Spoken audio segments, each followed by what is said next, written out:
The term cult has been around since the 17th century, originally used to describe an act of worship or religious ceremony. Cults existed long before the term, though. In Latin, the word cultus is translated as the care owed to God or gods and to temples, shrines, or churches. The modern definition of the word cult is different, though, as it carries a lot more negative baggage.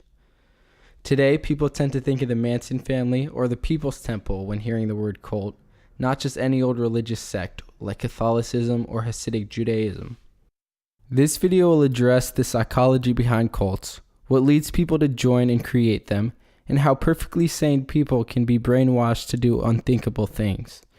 I will be focusing on cult leader Jim Jones and the People's Temple. You may be wondering who joins cults and why.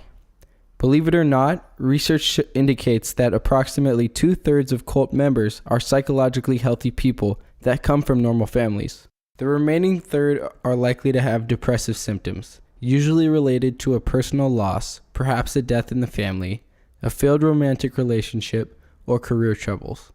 Only 5 to 6% of cult members demonstrate major psychological problems prior to joining a cult, meaning that perfectly sane people like you and me are perfect candidates for joining a cult. There appears to be no reliable personality factors that predicts cult membership. However, certain situational elements make people more vulnerable to cult recruitment. These include loneliness, depression, and uncertainty about how to proceed in life. These situations create the desire for quick, simple solutions. Cults provide structure, authority, and close social contacts, elements that people want, need, and which most of us take for granted in the course of our everyday lives. Where do cults come from, though? Research shows that cults tend to flourish during periods of social and political turbulence and during breakdowns in the structure and rules of the prevailing society. Cults were prevalent after the fall of Rome, during the French Revolution, and in England during the Industrial Revolution. Here in America, cults flourished during the rule of the 1960s counterculture. Civil unrest, the drug culture, the sexual revolution, and the weakening of the family left people looking for answers and assurance, which cults provided. Cult leaders like Jim Jones use different forms of behavior modification to control their people. Behavior modification is when one induces a change in an individual's behavior through techniques like positive and negative reinforcement or punishment for poor behavior. Questioning, doubt, and dissent are discouraged, and there can be pressure or social punishment when there is a disagreement with the boss. Those who disagree are made to feel as though they are stupid or inept. They are brainwashed with the notion that they do not have the knowledge or experience to question the leader. When one talks about modern cults, it's hard not to think about or bring up the infamous Jim Jones and the People's Temple.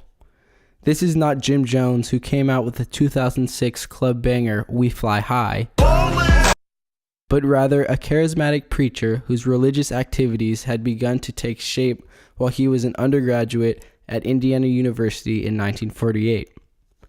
Jim Jones became a preacher in Indianapolis, and his message largely advocated for integration in churches, which at the time tended to be segregated.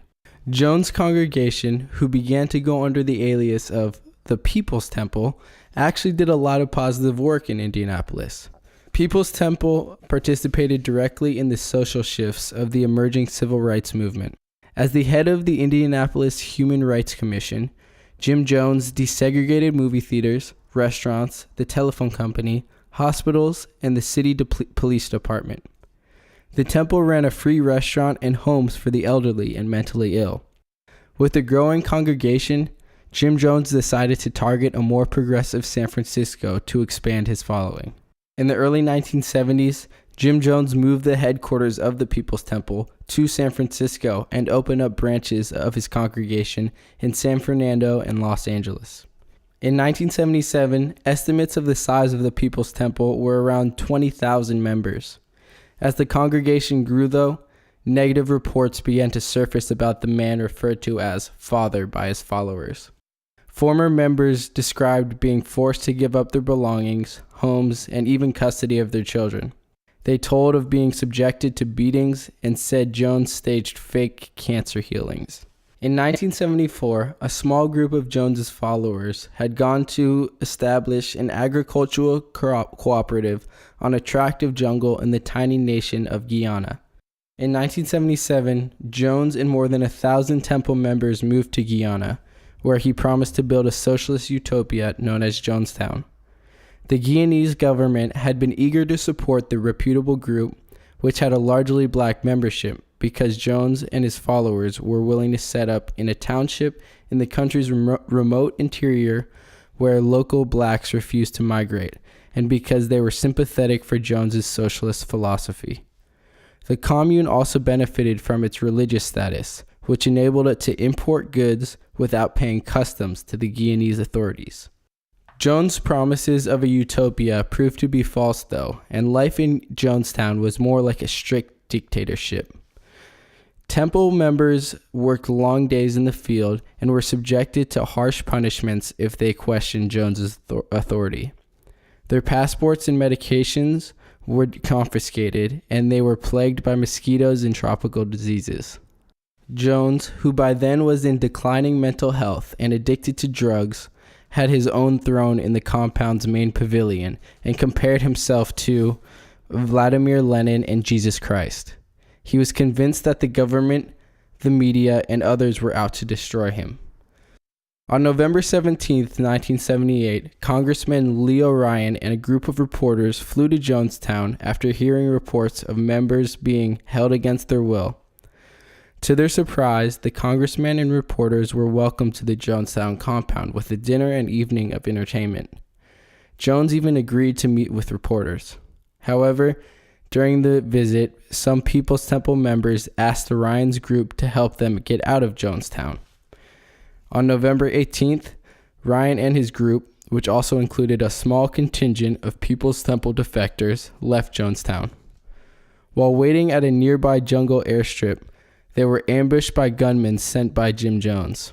Ryan was killed, along with a reporter and cameraman from NBC, a photographer from the San Francisco Examiner, and a female People's Temple member who was attempting to leave. Now knowing that the end of Jonestown was near, Jim Jones decided to tell his followers that soldiers would come for them and torture them. He ordered everyone to gather in the main pavilion and commit what he termed a revolutionary act. With barrels of a potent mix of cyanide, sedatives, and a powdered fruit juice waiting for them, he ordered his people to drink the juice. The youngest members of the People's Temple were the first to die, as parents and nurses used syringes to drop the liquid into children's throats. Adults then lined up to drink the poison-laced concoction while armed guards surrounded the pavilion. The death toll at Jonestown on November 18, 1978 was 909 people, a third of them children. A few people managed to escape into the jungle that day, while at least several dozen more People's Temple members, including several of Jones's sons, were in another part of Guyana at the time. This resulted in the greatest single loss of American civilian life in a deliberate act until the terrorist attacks on September 11, 2001. Jim Jones, who began his career as a preacher with a positive message, became a narcissistic drug addict who literally saw himself as God. The term cult will forever be stained by Jim Jones and the blood of the 909 followers he killed.